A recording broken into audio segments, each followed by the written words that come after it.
everybody. I'm Stacey J. And I'm Chuck Duran. Are you ready to have some serious PG-rated fun today? Holy Toledo, PG-rated is for sure. Borderline and R. Fun, 2 exclamation points. We have John DiMaggio on the show. Frickin' nuts. You guys are in for a treat. So fun. It's awesome. Come with us. We're going there right now. Guys, our guest is the genius voice behind some of your most favorite characters, like Bender in Futurama, Jake the Dog in Adventure Time, Galactus in Hulk, Agents of S.M.A.S.H. He is also the executive producer and narrator of the incredible documentary, I know you've all seen it, called I Know That Voice. He's here. We're so excited that you could join us because we're getting super buzzed with the mega talented John DiMaggio. John DiMaggio, Yeah. There you go. Hooray! Jersey's finest. There you go. Pat your own back. Clap for yourself. Yay! The studio audience is going, no, sit down. Sit down, everybody. Sit down. Hey, how are you? I'm good. Dude. Thanks for being here. Thank you so much for having me. Absolutely, This is man. awesome. Our pleasure. Congratulations, you're a newlywed. Yes, I am a newlywed. I got hitched last October, so this October will be 1 year. It's coming up. It's crazy. You had a big year. You had the marriage, and then your doc came out. Well, the doc came out. The doc came out, and then I got premiere? married. But like the doc's been out, and like it comes out. It's been coming out in like stages. Like Yeah. it can't. Like it's weird. It's like it's having problems talking to its parents about it. It's but like it's gonna puberty. make it. It's, yeah. It's gonna make it. Things get better. No, it's been really cool, and the latest thing that's happened with it is it just being on Netflix has really given the film a lot of exposure, Absolutely, which is huge. Yeah.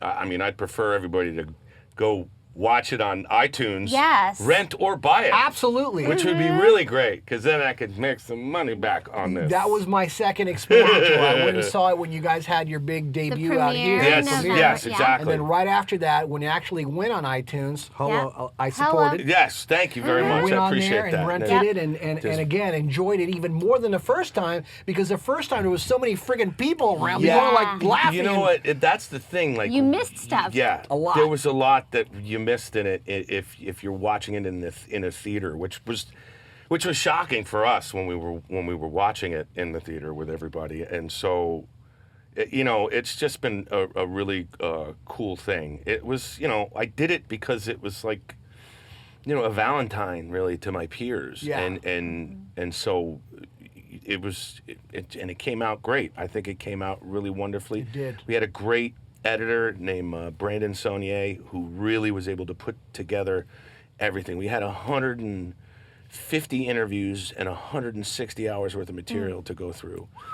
Wow. And so, edited that down to like 95 minutes, which was, a feat in itself. Yeah. So it'll be like 4 sequels, right? Yeah, right. Tell me about it. We've been trying to figure out if we want to do it, do a sequel, or I think the only way to do it is to put it on the internet, just each interview. But that takes time, that takes money, Yeah. and Of like course. I paid for the movie myself, so it's just like I don't know. I don't want to. It's starting to like, hey, we're gonna do a Kickstarter, man. It's just like, Yeah, no, what, we man, know exactly what you're talking it's about. all. It's just like, what? I'm cool with it. Like, let it be. Let it. I don't want to do a sequel to a movie I haven't made money back on yet. Like I'm still in the red on the thing. Right. And it's not like Right. it hasn't been, successful, and it's made some money, which is really great. But it's my first experience as an executive producer for a film. yeah, so- Well, making- everyone's going to making- iTunes right now, so Yeah. it's going to be like Thank ching, you. ching, Hell ching, yeah. ching, ching. Just go check it out, and I rent it. It's like $3.99 or something like Yeah. that. Totally cool. Awesome. Yeah. And also, I know that in Australia and in New Zealand, it's on Vimeo.com. Yeah. So you Nice. can get it, you can rent it on that, and so if you got That's beautiful. So, I love so it. why did you? Now I know that your it was an Amish tribute and stuff like that. But what gave you the idea to say, you know what, I'm going to do a documentary about my business? It's funny because like I was emceeing a music festival in Amsterdam with a buddy of mine who was the director and one of the producers of the film At the Red Light Lawrence District. Lawrence In Bureau, Amsterdam, yeah. at the Red Light yeah, District. Yeah, right. No, Behind the bar. No. Yeah. No, Those details are classified. yeah, exactly. We don't talk about that. But no, we did this thing at DiMaggio, which is it's a big, huge rock club, and they got a couple of different stages within it, and it was like a jam band festival. So there were a whole bunch of different bands there, that like Yonder Mountain String Band and oh God, I can't. I'm spacing on the names, but anyway, Yonder, the guys from Yonder, I've kept in touch with. Jeff Austin did the theme song to the film, but it came about there. I was on stage emceeing, and I was doing Bender. I was just like doing Bender, and there were these 4 German tourists that were up in front, and Larry was watching them watching me. And then when I got off stage after I introed the band, and I came off stage and I went to the bar where Larry was, and these people came up to me and they were like, "Excuse me, but are you the robot from the show Futurama?" And I was like, "Yeah, I am." And they were like, "We love your show so much. We can't believe it. We are such big fans. So, can we take a picture of it?" I was like, "Yeah, sure, absolutely." And so after that happened, Larry was just like, "Dude, like, they knew your voice. Like, that's incredible. Yeah. Like, there's got to be something about this. Like, and we started talking about it. And we started throwing the idea around, and came up with the title. Like, I Know That Voice. Like, we were like, let's talk the different. Which I gotta say, VRs. it's a freaking awesome. Yeah, title. and it's perfect. And so that's basically where the inception started, and that was in like 2009. That was in like the fall of 2009. Then in the fall of 2011, I got involved with the other producer, Tommy Reed, who picked up the ball and started getting the ball rolling, started making it happen. And then 2 years later, we had the premiere at the Egyptian. Man. And put it together. Such a great night too. Yeah, I mean, it was the a thing lot is of fun. just, Yeah. I mean, because it's not like you're sitting around watching soaps all day. So No. you're busy. Yeah. Well, Everybody- on the weekends, I I've mean, already listen. done. Well, you know, DVR listen, 'em, yeah, but I during the totally week. DVR 'em. During I the gotta week. I have to get my stories to you. I need my General Hospital. What do you Yes. think he comes up with characters? Yeah, right? But you're busy, and the people, obviously, it's the top of the top. So you have to. I mean, I can't. How long did it take you to actually get all the content? It that took you us wanted? about. I mean, we had worked for like, I don't know, 12 months, 15 months before we finally got everybody we needed. And we did. And there were a couple people that we wanted to get that we couldn't get. Yeah. Specifically Frank Welker and Tress McNeil. Yeah, us too. Yeah. They don't, but you know what? Listen, man, the cool thing about it was when I approached Frank, I asked him three times, 3 separate occasions. And I was like, please, Frank, just anything. People, like, I know. And he was just like, Everyone I loves politely him. Yeah. decline. I can't. I'm not really interested in doing that. And I was just like, all right. I was like, you gotta. I had to ask. Like, I had to ask. Of course. And he was just like, I totally understand. He's just like, I'm just not interested in doing that. I mean, the guy practically invented it. Like, I mean, next to Mel Blanc, he's like, I know. he's Yeah, you know, and everyone loves him, but he's very private. he's very private Yeah. and kind of like really reserved and very shy. You know, like he gets outroverted like when he does his stuff. Yeah. Right. And as soon as he's done, he's Back in introverted. the Yeah, hole. it's just like, you know. But Tress was just a lot funnier about it and a lot dirtier and just like, you know, the salty Screw you, language. John. I don't know Yeah. what we're allowed to say on this, but she was very funny and Yeah. really, really salty. And I was just like, all right, you whatever, Tress, I love you. And she's like, I love you too. You're an asshole. But you know, but it was just like, you know, it's Yeah. just. But those two really wanted to get, couldn't get. But we got everybody else. Oh, I Yeah, know. you June did. Foray, You know, I it's mean, just like, did. yeah, I mean, Incredible. everybody came out of the woodwork for it, and I thought that D. Bradley Baker stole the film, oh my gosh. which was great, which is exactly, He's such a it was the genius. kind of thing where it's just like, you know, it was just like, okay, this movie is going to be us playing ball. Like, this is what we do. And it was just like, all I had to do was just have the ball and throw it to him once. that's it. And that's it. And it So was, and brilliant. he's just brilliant. He's Yeah. That's freaking like, awesome, amazing. man. I want Yeah. to do something before we ask you another question. What's the matter? While we're still rolling Oh, here. yeah. I just want to fix your microphone a little bit because, you know, we can't have 'cause you we can't have have- DiMaggio can't have sounding like a DiMaggio. girl or anything like that's that. All right. You have muffled. to get it all up in you. Yeah, that's right. How you doing? We're gonna get all your deep tones. Oh yeah. That's my warm up. You know how Maurice LaMarche does the whole thing. What's Marlon Brando. Yeah, no, not the Marlon Brando. The big, huge. Oh God, what's his name? Where we know remote farm Oh, in Lancashire. Peas grow there. Red rose Orson bud. Welles. yes, Orson Welles. Orson Welles. Hello. God, total Yeah. brain fart. Total. All of us. All three. So he three does. We all smelled He it. does Orson Welles every time he gets in the studio as a warm up. Like it's the weirdest thing. No matter what he's doing, Yeah, yeah. he does that. Now I'm finding myself doing Barry White Oh. warm ups. Like I'll get in the studio and they'll be like, John, you're talking a little bit. I'll be like, hi, this is Barry White. And Paul Quinn College cordially invites you this Friday, Saturday, and Sunday, May 8th, 9th, and 10th, for the first fucking thing.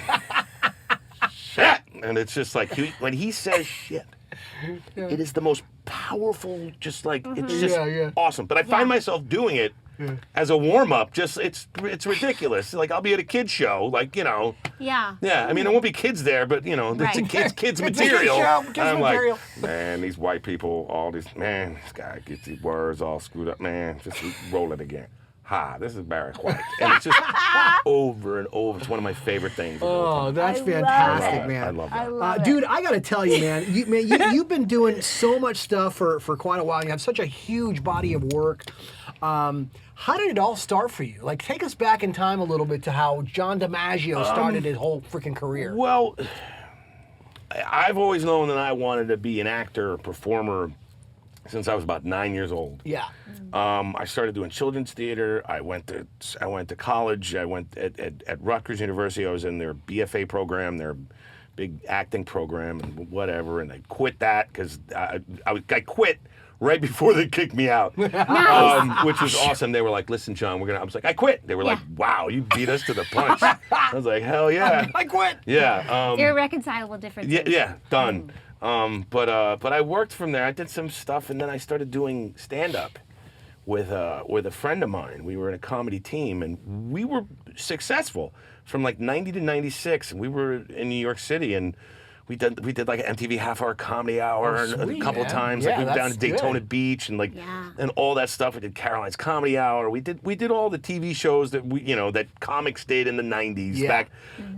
back in those 90s. God. Wacky 90s. Yes, exactly. But yeah, I mean, so I was doing that, and then I didn't want to do the comedy team anymore, and I started to talk to a new manager at our management company that she was interested. She was like, you know what, I'm really interested in working with you. And I was like, that's awesome, because I don't really want to work with this guy anymore. So what do I do? How convenient. Yeah, it was really awesome, actually. And so I had been talking with a friend of mine, and he, an actor by the name of Zach Orth. He was on that show Revolution. Zach Hoare. Hello, Dolly. Zach Orth. Turn Zach up the Orth. hearing aids, Okay, Chuck. there we Yeah. go. But Zach Orth, really wonderful actor. He at the time was in a play called Suburbia. Eric Bogosian. It was at Lincoln Center. Yeah. And I was talking to him one night, and we had gone to see the show, and it was amazing. And I was talking to him. I was like, dude, listen, man, how do you make ends meet between gigs? Like, you're not, I mean, there's not always going to be work, but like Right. there's, what do you, he was just like, oh, dude, I do voiceovers. I was like, really? Did you And know at the what that was time, at the time? I mean, yeah, I did. And I had been doing like commercials and stuff like that, on-air commercials, and it was just like I didn't want to be the hey, dude, you're a cheeseburger guy, man. I saw you yeah. fucking cheeseburger, bro. Fucking yeah, dude. You thought you'd be And selling it's just out. like I was just like I did like chunky soup commercials and shit with like Nice. with Chunky. like Did you Wayne, pour it over Wayne them? Gretzky, man. I met Wayne Gretzky. Wow. It was awesome. He was it was so funny. I like when they pour the chunky over the mashed y- potatoes. oh, yeah. As if there's not enough in there. Take a tip from you know who. Chunky soup's the great one too. Fucking that's Gretzky right there. It was back in like 94, 95. But I was like, oh, okay. That's interesting. All right, cool. So I talked to the manager the new manager in the management company that I was working with, and she was like, I was like, I want to do a voiceover. She was like, really? I was like, okay. So she hooked me up with this guy, Vincent Nastri, who still manages, he's a manager now. He's not an agent anymore, he's a manager. And he also like went to school with my sister, so he knew my sister. So he, so I come in and he's just like, dude, he was like, he loved the act, and like he didn't know who I was. I was like, oh, Red Johnny and the Round Guy, which was the name of the comedy act. Right. And he was like, she said John DiMaggio first, and he was like, John DiMaggio, Red Johnny and the Round Guy. Oh my God, yes, get that guy in here, please. And we had a great meeting, and he sent me out on my first audition, and I booked it. It was a Toyota radio ad. Nice. And you know, Saatchi and Saatchi, big deal. It was just like right in the door, bam, you know. Yeah. And it was great, and I started working. Like I started doing, you know, a lot of commercials, because that's in New York. That's what you did, you know. Yeah. And so then, in 1996, I came out to Los Angeles because I started doing like legit acting work. And which was, you know, If you want to do legit acting, you come to L.A. Yeah, right. That's it. Well, I mean, no, you go, no. I mean, like legit, like on camera, like Yeah, you know, Chicago Hope. Chicago Hope, exactly. Chicago so I came Hope. out to do Chicago Hope. Great show. And it was like 11 episodes. I was only supposed to do 2. Mm-hmm. They kept me on because they liked me, and I was like, hey, all right, I'll do whatever. And they were just like, this fucking kid is crazy. Let him go. Just bring him back. Bring him back. Give him a 4 lines. stethoscope. Just Let give him him go 4 crazy. lines. Let him stay. He's having a tough time. He came out here for nothing. Just let, you know. And so I did that, and then I was here for a while, and I wasn't really working for, like, I hit a dry spell. And I was really worried about not being able to stay here. And then I booked another gig. I booked like a big Blockbuster campaign. Blockbuster, do you remember Blockbuster? Yeah. Yeah, it's another thing that's Hasta la vista. yeah, exactly. Yeah. But I booked that job, and then I was like, okay, everything's cool. And then I started to book animation jobs. And then it started to click, and then people started, and then a couple years after that, in '99, I booked Now, feature. was that an accident that you started booking animation? No, stuff, or it did was you something. start It thinking, was I something. want to do. Well, no, it was something that it was just like my agent was just like, "There's a whole lot of animation out here that you're perfect for," and I was like, Well, and with your absolutely. comedy background, it was like Exactly, made. and and I did a lot of voices in the act, so it was just like, okay, that's cool. This is a good transition. Yeah. And I stopped doing stand up. Like I was like, I had I'd done stand up alone a couple times, and feedback got to my agent, and it was just like, boy, his act is really blue, and it's just like, you know what, man, they sucked the fun right out of it. Like the business sucked the fun out of doing stand up, and it was like, I'm not gonna do that anymore. And then I was working and booking, and it was just like, oh, they got kind of a new kid, kid plug, and it was like, everybody's like, yeah, all right, this kid's all right. And then I booked Futurama, and then it was total game changer. Yeah. Did you have to audition for Futurama? Oh yeah. The cool thing about that though was that the same people that cast Futurama were the same people that cast Mad TV. And I had auditioned for Mad TV after Artie Lang went on a tear, and we all know what happened to him with that show. And I had auditioned for it, and I got it. And both my agent and my manager were like, "This deal sucks. Yeah. Don't take it." And I was like, "Okay, sure. I don't want to really, yeah." So I passed on it. Passed on it. Passed on Mad TV. It's freaking crazy. Yeah, I know. It's but the thing, it's funny because all the other guys, a lot of people from that show were cast on Futurama. Exactly. And so like Dave Herman, Phil Lamar, who was the original? The original Leela was not Katie Seagal, and she was on Mad TV. Nicole Sullivan was the original Leela, and they were like, well, we want to have a change, and she was brilliant. She was funny as hell, and it just they wanted a little extra push, so they brought Katie in. And Katie, Katie's Katie, and she just, she just nailed it. But yeah, that's how I got the gig. I went in and auditioned. I auditioned like 3 or 4 times, and each one with the same voice, or and same character? No, same voice. I actually auditioned for the professor with that voice too. Good news, everyone! That wouldn't have worked. No, it wasn't. So it was. Yeah, that didn't work. But yeah, it totally caught on. And they were, and they talk about it in the movie. It's just like DiMaggio came in with this kind of punch-drunk fighter kind of, You know, just Yeah. he was not too drunk, Yeah. but just enough. You know, Yeah. just Yeah. And so Yeah, I heard you tell the story once about how you actually came up with the voice. Like you took like 3 different voices and three kind of different put them things. together. It's Slim Pickens. Slim From Blazing Saddles. Yeah. What in the hell in the wide world of sports is going on? Yeah. I told you boys to come out here and lay some rail, not jump around like a bunch of Kansas City faggots. You know, not just faggots, but Yeah. faggots. Faggots. Faggots. Faggots. Yeah. That's. I'm Right. sorry, kids. That's what F-A-Y. they used Yeah. to say that, Yes. and, They and did. now we don't because we're all good. But if you haven't seen Blazing Saddles, it is the most unpolitically Oh correct my film, gosh. and it shaped my comedy bone, and like I mean, just unbelievable. But him, Yeah. the drunk at the end of every bar in the Northeast. like, Right. Yeah. I don't want to talk to you. You got a problem. I don't even want to. Oh my God, I'm gonna. Just. And then my buddy Ralph Colombino in college. I'm gonna make sure that this gets it. You're good. My buddy Ralph Colombino in college This gets at it. Rutgers, he did a character called Charlie the Sausage Lover, Oh my. and yes, and he did sausage, the fun have fun hold. You can have all kinds of sausages. Italian sausage, you have Italian dry sausage, you have Italian sweet sausage, you have Italian hot sausage, all kinds of sausage. You have a fennel sausage, you have brats, German sausage. The Germans have all kinds of sausage. And he would just go and list sausages. Yeah. It's like and the Rain Man of Yeah. sausage. Oh yeah. The shrimp. It was funny as hell. And right now he has a kids school in Jersey, a kids acting school, and it's really good. And a lot of his like graduates have gone on to do like really good stuff, which is really cool. But it's those 3. You put those 3 voices in a blender, and you get There's Bender. Bender. Yeah. Do.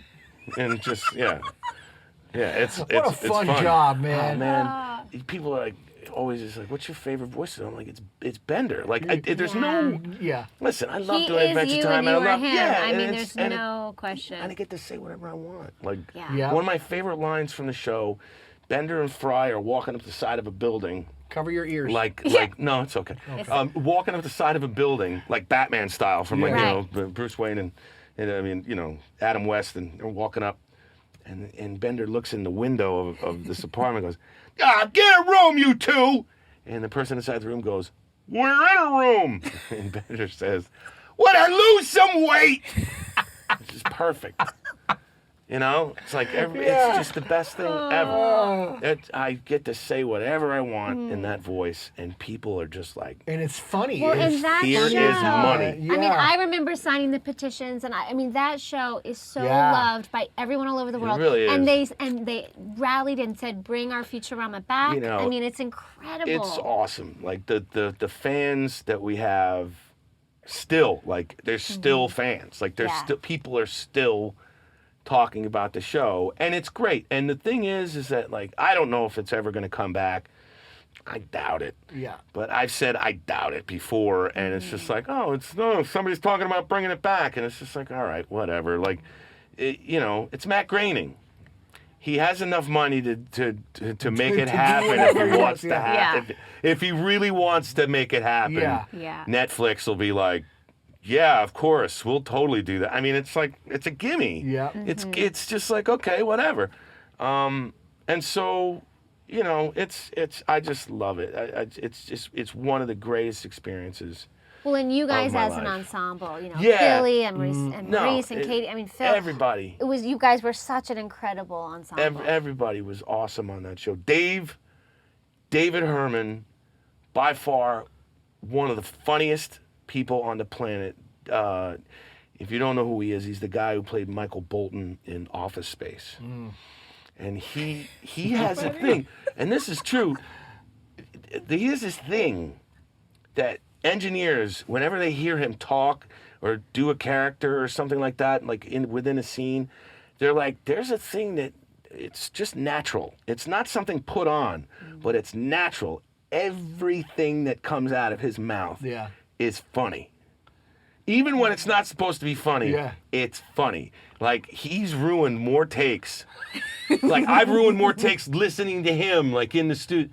It's ridiculous. Like, he was just absolutely brilliant. Like, just it's just a show that remains like one of the most incredible experiences of my life. That's cool, man. Get over here. That's very cool. I got to ask you something, man. Eat it. You do. Yeah, don't eat that. No, I got it. Even though, okay, good. You got a vacuum Set it later. free. Yeah, You we got a vacuum later. Wait a minute. We're surrounded by. Son of a. Who didn't take a shower today? You Yeah. do have this fun. amazing impression. Well, you do lots of them, lot. but a great one that you do is Tracy Morgan. But hold on, I wanted to ask you this. First of all, can you share that with us?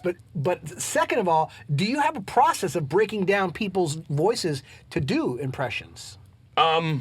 There's always a gimme. There's always an in. An in. Now, what's your There's in? always an in. Yeah. For Tracy Morgan particularly, for me, it's a pout. You get this pout on right there. That's for real. John DiMaggio was my uncle.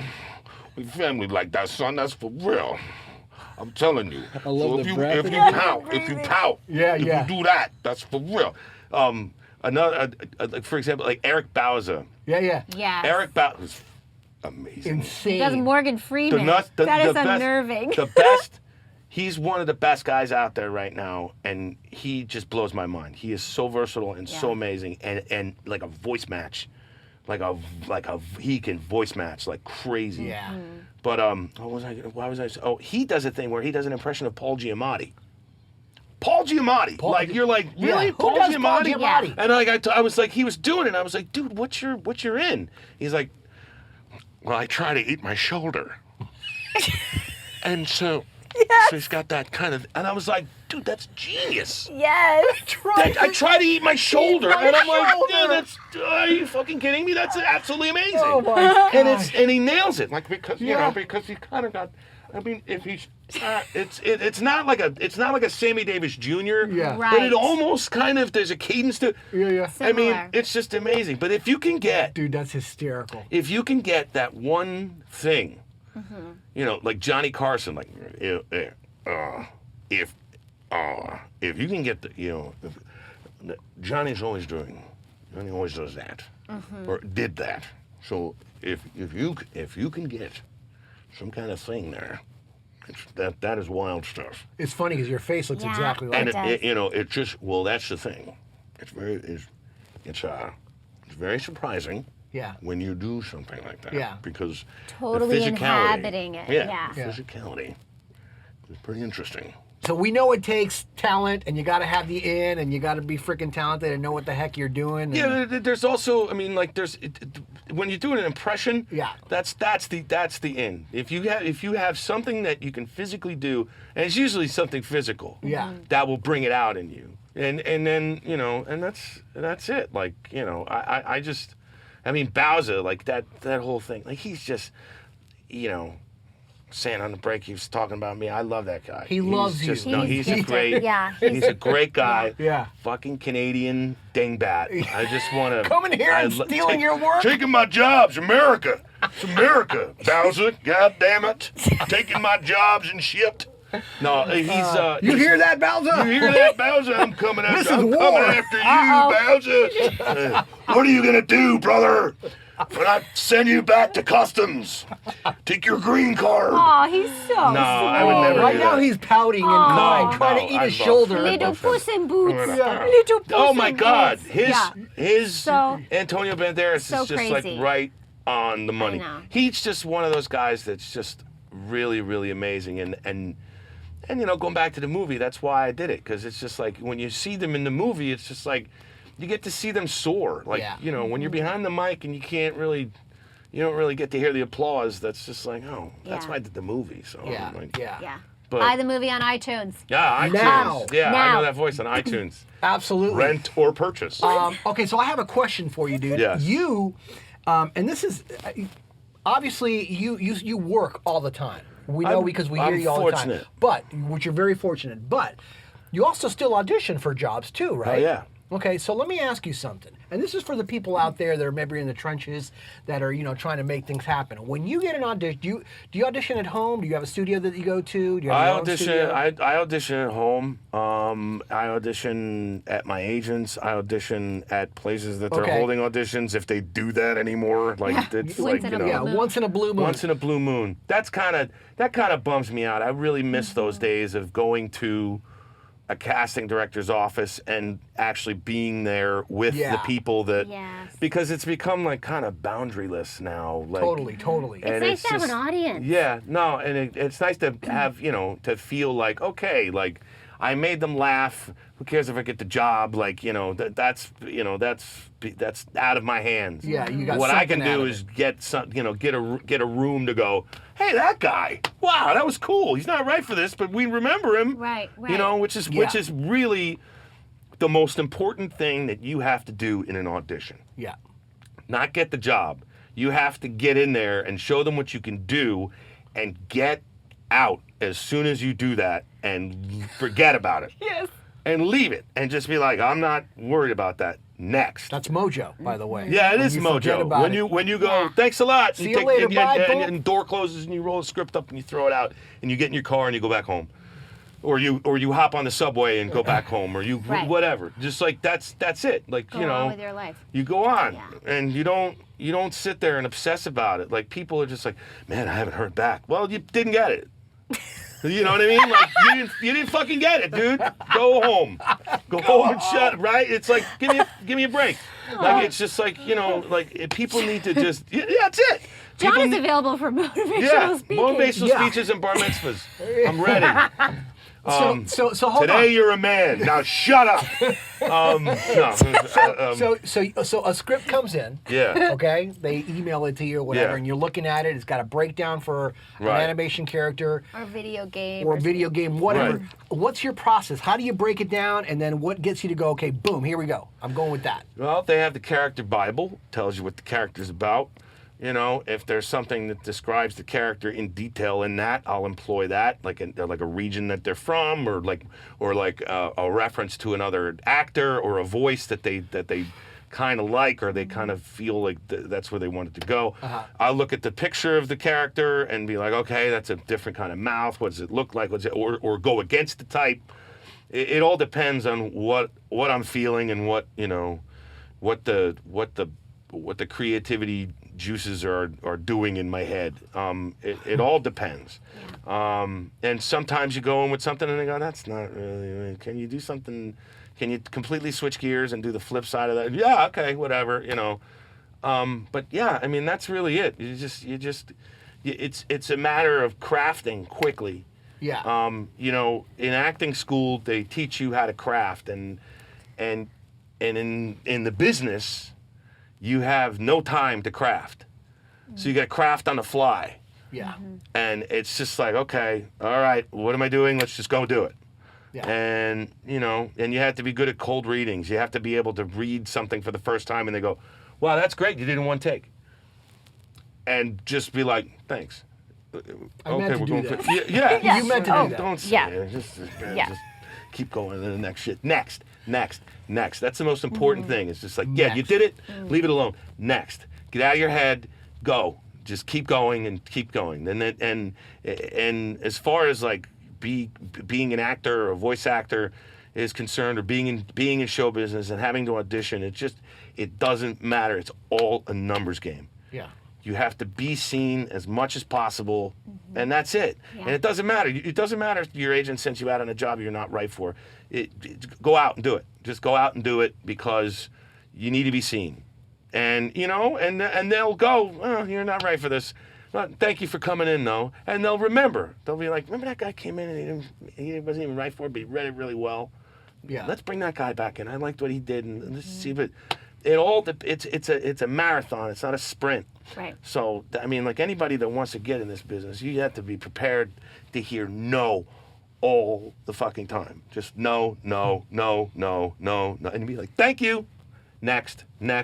next, and that's it. And I've become so accustomed to hearing no. I'm just like, No. He said no. I know, right? Yeah, totally no. Thanks. Of course it's See no. you later. Don't worry about it. I'm so sorry. Why would it be I'll see a you guys yes? next time. Like, it's just like, whatever. Yeah. So when you hear a Yeah. yes, what happens? Are you like, Huh? are you Oh, shocked? yeah. No, when you hear a yes, you're just like, yeah, nice. I guess I okay, put the cool. numbers in. Yeah. And then, like every other actor, you're struggling to get a job, and then you get the job, and you complain when you have to stay late. 'Cause Yeah. it's like, Right. Don't ever, that's the worst thing that can happen to an actor, giving them a job. Because they're just like, oh, God, is this, I got to get on the 405? Oh, Christ.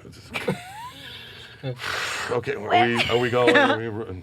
So I mean, you're clearly Fix your mic. Oh, okay. clearly There you go. fearless, thick-skinned. Yeah, where you got to be. What do you think? Has that just come? I mean, from working in show business for so long, what do you think have been the keys to your longevity?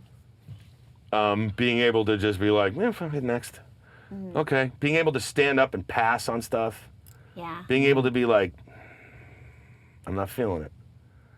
And, So and, really, and, so being, if you- and talking to your agent and being like, I'm not feeling it. If you really think I should do this, then I'll do it. But if you don't, if you're feeling the same thing I'm feeling, then you go, yeah, no, we get it. It's cool. And it's nice to have representation that's not out, that's not necessarily out to make a quick buck off of you. I've been with the same VO agent now for 19 years. Wow. Vox, right? Vox, yeah. with Wes Stevens and Tom Lawless.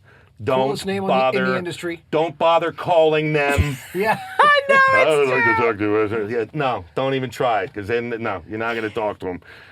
But like they're the greatest. Actually, you're not. You're right, because Wes Stevens. Oh, when you guys did that panel together? No, but not only that. Wes That Stevens was- literally sent me an email saying, "Hey Chuck, don't refer any more people to me until I give you the green light. Yeah. Because we're not signing No, anybody right now." Yeah, and it's just like, yeah.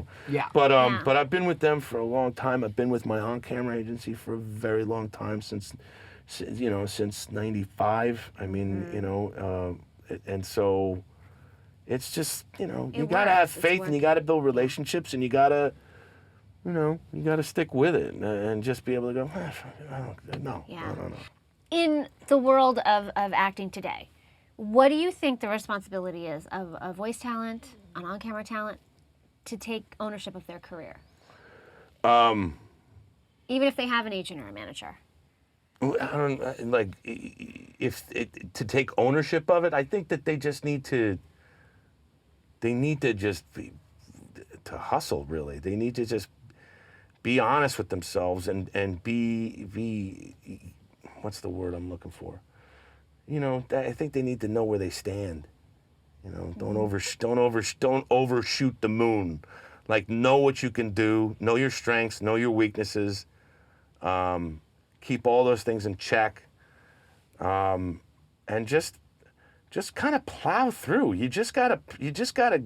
There's so much rejection that you just need to keep your head together, and just keep going, and there's. I mean, Exactly. what was that? Someone just pushed an envelope through the door. Okay. We're getting mail. We're getting mail. We just got. Hey, fuck you, man! I'm kidding. We just got We mail. just got mail. You've got That mail. was funny. Oh. I heard this little That was squirrel really- noises, and I'm like, is there a rodent? That was I hysterical. saw the envelope creeping in the door. That's really Oh, my funny. That's hilarious. Yeah. But like, that's just really, that's really it. You just gotta stick it out. If you're really gonna do it, and take critiques for what they are. They're critiques. Like, don't take it personally. Take it professionally. If you keep hearing the same critiques over and over again, Yeah. just Might be something it to might that. be you. You know what I mean? Like, Yeah. just get it together. Yeah. But if you're hearing positive stuff, work on that, and work on the stuff that you hear negative stuff Yeah. about. Like, if it's all bad, then maybe you really need to take a walk and think about, painting houses during the summer, because that's Yeah. it's Yeah. Well, it's a tough job. You even said earlier that there was a time there where you had this dry spell and you thought you were going to have to. I thought I was going to have to move out. back to New York New and York. figure out what I was going to do. And like, it was hell. But you didn't. You stuck it Yeah, through. and my agent told me to. My agent was like, "Don't leave. Things are just starting to click for you here. you know, and it was like three years into being in LA, and sure enough, bam.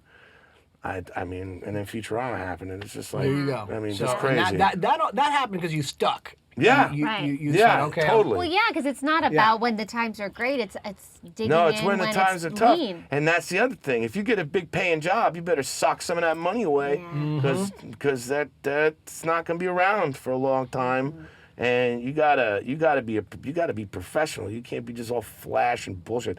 You gotta, you know. I mean, really. I mean, that's like it. You know, you gotta be responsible, and that's it. I mean, I know I've been irresponsible because, you know, that's what you know, are. I was single for a long time. That's before Yeah. anyone was Changing watching. now that you're not you're single? now you're. Things Are you changing. becoming more responsible? You know what? Are you growing yeah, up? I am growing up. Don't grow up too much. Well, no, John. not too much, but I've you know, gone through some. I've gone through the change, and no. Your voice dropped finally. Yeah, That's good. totally. No, but it's just like, you know, it's just I can't go out and do the things I used to anymore. I'm gonna be 47 this year. It's just like, man, I'm just getting out of the car hurts now. You know what I mean? No, You it know what I does mean? Yeah, not. it does. Dude, It does. No, I've had 2 neck surgeries. I'm like, man, I don't. It's too much. From being nuts, right? Yeah, from being crazy. Well, like the first one was because I stood up underneath the spiral staircase and jammed my head into my spine, and I had two herniated discs, and they went in through the front right here. Wow. And then this past year, a week after Comic-Con, when I was down at Comic-Con in 2014, Yeah. I was on steroids,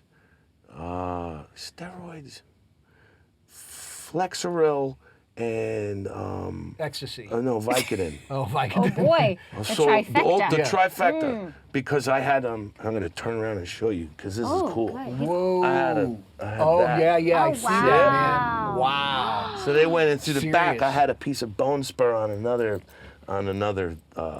disc, Yeah. and it was resting on the nerve. And now I can't straighten out this hand. It looks like a cool hand You mean the gesture. finger? It right does. there? Yeah, looks like some the sort ring of finger. symbol. No, but it's like Right. see how I can do Wow. that. Yeah. And I Oh, can only- wow. It's starting to come back, Yeah, but it's yeah. been like it's like almost like Almost a a year. year. Yeah, But, are you sure it's not that the ring is too No, tight? stop it. The ring is not too The tight. bonds See, of it moves around. matrimony are It moves heavy. around. It's fine. Okay, it's it's fine. not the ring. It's the weight of the marriage, yes. of that Yeah. commitment. That's not. No, that's not. But yeah, I mean, just my hand is all. I could still squeeze it, but it's. Yeah. But I mean, like, you know, All right, the well, I'm whole. glad you're being a little more cautious. Oh yeah, Absolutely, I mean, man. you, John's We growing don't up. want you to be. Yes. Be more cautious. He's growing up. So let me ask We you, want since you around for a long you've time. all Yes, grown thank up you. now, have you mended your peace with Steven Sheegan or Shiga on Twitter? Steven Shiga. Oh, that guy. What he was it? Oh yeah, he was that asshole that gave me a shitty review on I Know That Voice on iTunes. That prick. That one guy. That one guy who was like, "This is me. I'm in the It was like, You guys man, got get into the like a fuck- Twitter No, I war. was like, fuck that guy, man. He was such a. He didn't know what he was talking about. It was like, dude, if you're gonna say the movie you don't like the movie, Watch it. watch it. Like, he didn't even watch it. He was just like, I was the first 5 minutes. This sucked. 1 star. It was like, dude, you're an asshole. You missed the whole, everything Yeah. you're talking about the movie, everything you're saying the movie didn't have, it It did. had. Because you didn't watch it. Yeah. So, Steven Shiga, if you're out there, fuck you. Sorry, that's pretty rock and roll. That's a double That right is a there. rock and That roll. is a double. Oh my God, our fans from I'm around the I'm world sorry. are freaking out Yeah. right now. Okay, listen, once in a while we got to bring you the reels. And that's the reels. Just don't. Well, that finger. I'm glad to see that finger still No, works. no, this this one one works. works good. Hey man, I grew up in Jersey. This finger's gotta work. That's a Oh serious my one. gosh, that's so funny, man. Well, we hope that I one think day I stopped breathing you for know, a second. Steven will maybe email you or tweet you back and say, hey, you know what, John? I saw your movie I'm so From sorry. T to B. Yeah. I revised Yes. my iTunes review and gave you Exactly. 5 stars. I would say, Steven Shiga, you're a really nice guy. But See, as of right Steven? now, So come on, but do as it. of right Come now, on, Steven. Do do it. Just do it, all right? It's okay. Oh, my goodness Oh gracious. gosh, where to go from there? Holy Shazam, Batman, my stomach hurts from laughing. So funny. I learned some new words. Absolutely, me too. How about you? Well, guess what? That's all we have for part 1. We're going to be back next week with part 2. Still PG rating, Yes. of course. We wouldn't have it any other way with love John our DiMaggio. We love him. We love him. Keep up with us on Facebook, Twitter, and Instagram, you guys. Thanks so much for watching. You know we love you. And just remember, You always have time for a little buzz.